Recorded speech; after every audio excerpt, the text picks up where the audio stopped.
Olá, nós estamos aqui para apresentar o artigo Tétrico, a distopia pandêmica é uma experiência de game art. Os autores somos eu, Ícaro Malveira, e o Francisco Alisson Damasceno. Esse trabalho foi o trabalho final da disciplina Tópicos Especiais B, com tema em Arte e Tecnologia, ministrada pelo professor Edgar Silveira Franco, na Universidade Federal do Goiás, na FAV. A ideia do nosso trabalho foi fazer um artigo sobre análise do protótipo de um jogo chamado Tétrico, que passa pela seara da game art, analisar a partir da perspectiva da game art.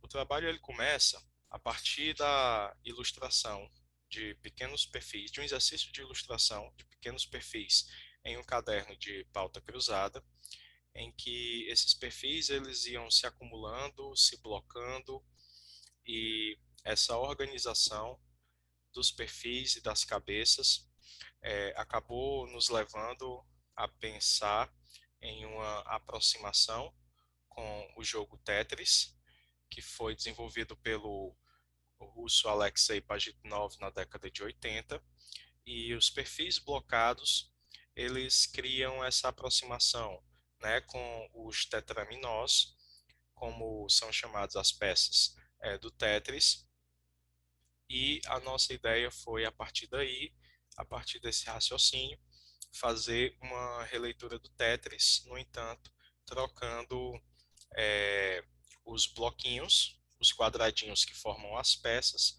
por perfis. Uma animação que a gente fez retrata exatamente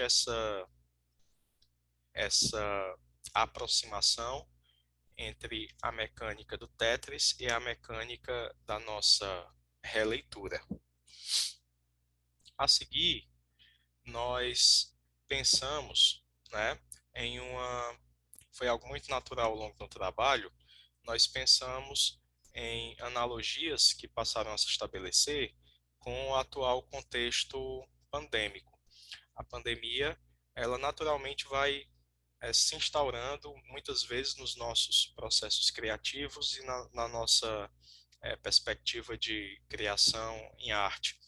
Então, pensando especificamente a questão de um comportamento muito presente na pandemia, que são as aglomerações, passamos a ver também os conjuntos de perfis como aglomerações. Então, partindo dessa analogia, outras foram se estabelecendo, como, por exemplo, a diversidade das peças, né, as peças diferentes entre si, compunham os diferentes tipos de aglomeração, levando em conta, né, a mecânica simples do próprio Tetris.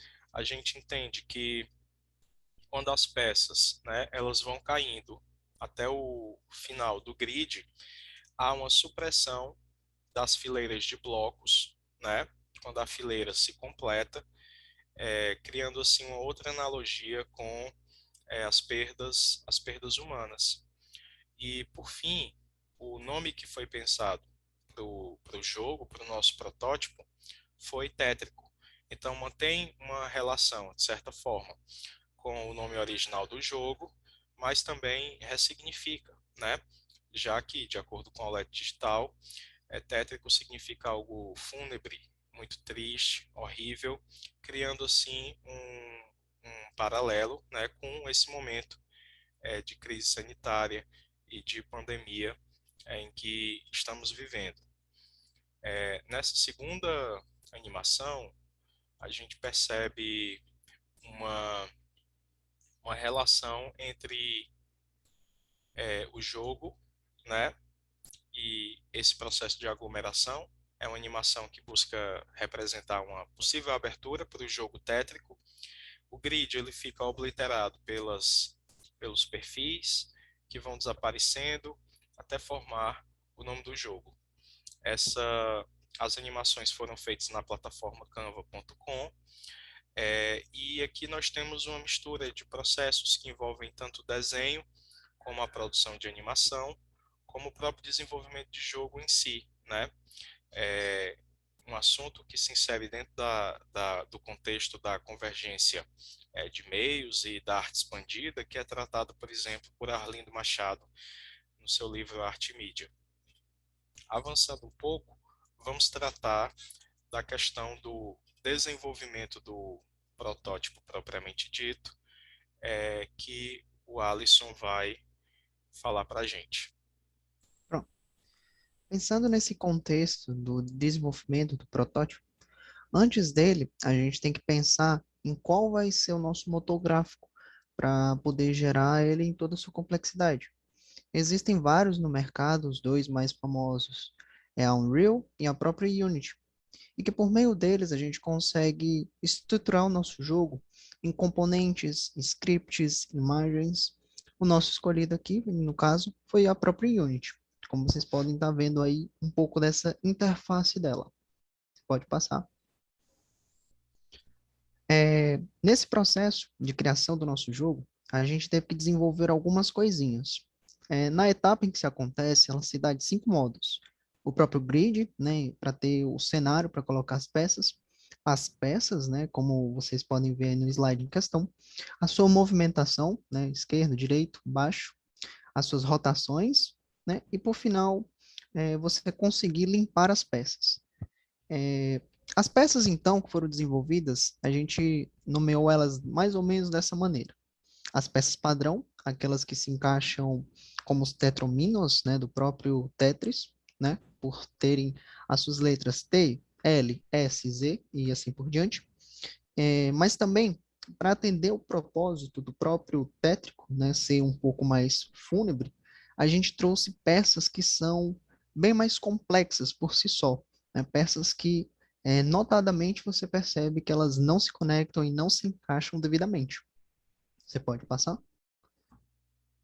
Aqui é mais ou menos essa a ideia, né? Essa foi a primeira versão do protótipo, uma versão possível, né? Assim que a gente chamou, em que ele é basicamente o próprio Tetris, com as pecinhas normais, T, X, Z, em que elas você encaixa, limpa a linha e aumenta os números de óbitos, né? Novamente ressaltando essa questão fúnebre, essa questão tétrico. Além dela, a gente conta com a outra versão, que é a versão Impossible. Você pode passar? Pronto. É essa em que mostra um caos totalmente estabelecido. Você não consegue ver uma conexão, você não consegue ver um alinhamento, um padrão. Lá é caótico, o contador dispara loucamente, as peças, enfim, elas nem um pouco se conectam entre si. É mais ou menos essa a ideia dos dois protótipos que aqui a gente apresenta. Você pode passar? Pronto. Durante os testes, a gente percebeu que as peças alfa, né, que eram as primeiras peças caóticas, assim, elas tinham um problema, né?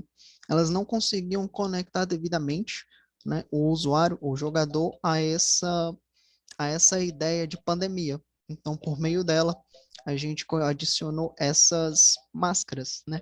Esses sprites com máscaras, permitindo assim uma aproximação mais com o contexto da pandemia que foi vivido em 2020.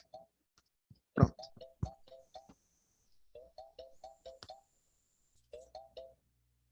No caso, aqui nós temos um momento final da discussão em que a gente aproxima um pouco o desenvolvimento do protótipo à perspectiva da game art, né?